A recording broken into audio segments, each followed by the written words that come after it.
समय के साथ साथ जब पर्यावरण में बदलाव आए तो जाहिर सी बात है पेड़ पौधों को भी खुद को पर्यावरण के हिसाब से अपने खाने की कमी को पूरा करना ही था और इसी वजह से पेड़ पौधों ने भी खुद को नए तरीके में ढालने की कोशिश की।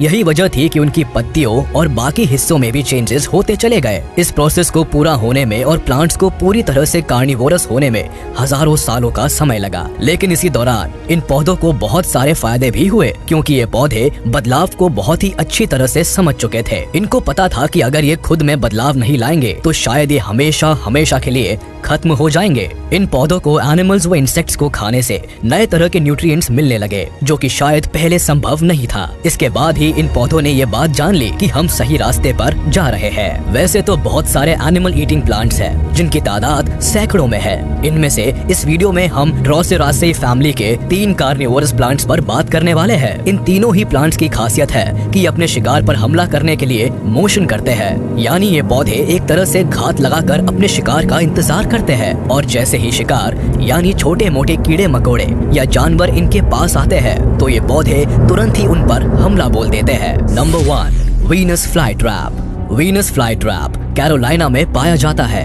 ऐसी जगह जहाँ की जमीन ह्यूमिड होती है जो इन पौधों के लिए एकदम सही होती है।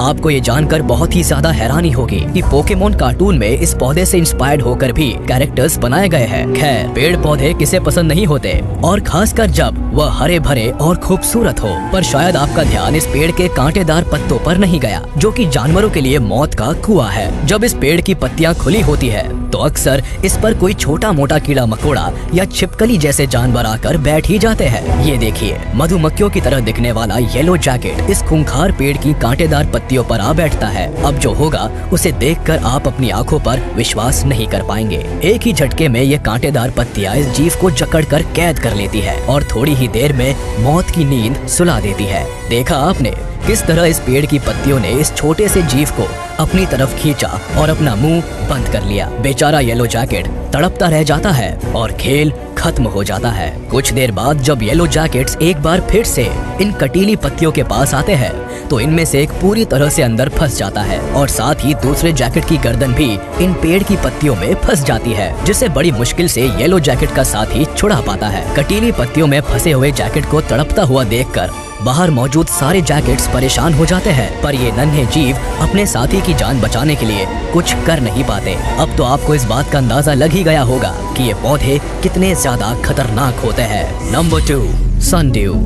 आपने रोलर कोम्ब तो जरूर देखा होगा जिसके सर पर छोटी छोटे बूंदे जैसी लगी होती है और इन्हीं बूंदों की वजह से ही हमारे बाल मनचाहे तरीके से संवारे जा सकते हैं। ये पौधा भी कुछ रोलर कोम्ब की ही तरह दिखता है जो एक मटर के दाने से लेकर आपके हाथ की लंबाई जितना बड़ा हो सकता है। जिस तरह एक रोलर कोम्ब के सिर पर छोटे छोटे दाने लगे रहते हैं, उसी तरह इस पौधे के सिर पर भी कई सारे छोटे छोटे और चिपचिपे ड्रॉपलेट्स होते हैं जो कि वाटर और कॉम्प्लेक्स शुगर से बने हुए होते हैं। ये इंसेक्ट्स को अपनी ओर अट्रैक्ट करने के लिए एक तरह से चारे का काम करते हैं। इंसेक्ट्स इन्हीं ड्रॉपलेट्स की वजह से ही इनकी चपेट में आ जाते हैं। इससे पहले कि इंसेक्ट्स कुछ भी समझ पाए तब तक देर हो चुकी होती है, क्योंकि तब तक इंसेक्ट्स इस चिपचिपे लिक्विड में पूरी तरह फंस चुके होते हैं। इस पौधे की कुछ ऐसी भी प्रजातियां होती है जो छोटे मोटे कीड़े मकोड़ों को अपनी चपेट में लेते ही पूरी तरह से गला देती है। लेकिन इस पौधे की सारी प्रजातियों में से सबसे ज्यादा खतरनाक केप सनड्यू नाम की प्रजाति होती है। ऐसा इसलिए क्योंकि केप सनड्यू अपने शिकार के चिपकने के बाद उसे पूरी तरह से कसकर अपने शिकंजे में ले लेते हैं और उसे घंटों अपनी पत्तियों में दबाए रखते हैं। केप सनड्यू ऐसा तब तक करते हैं जब तक कि ये अपने शिकार को पूरी तरह से निचोड़कर इनके सारे न्यूट्रिएंट्स चूस ना ले। ये पौधे अपने चिपचिपे टेंटिकल से अपने शिकार को निचोड़ लेते हैं। ये अपने शिकार को भी महसूस कर सकते हैं और इस बात का भी अंदाजा लगा सकते हैं कि इनका कौन सा शिकार जिंदा है और कौन सा मरी हुई हालत में। जिस तरह हम इंसानों के पास दिमाग होता है, उसी तरह ये पौधे भी इलेक्ट्रिक सिग्नल्स की मदद से छोटी से छोटी हरकत का पता कर सकते हैं। इन सिग्नल्स को एक्शन पोटेंशियल्स का नाम दिया गया है। एक अनुमान के मुताबिक ये पौधे इस बात का भी पता लगा सकते हैं कि इनका शिकार पोषक तत्वों से भरा हुआ है या नहीं। Number 3, water wheel plants.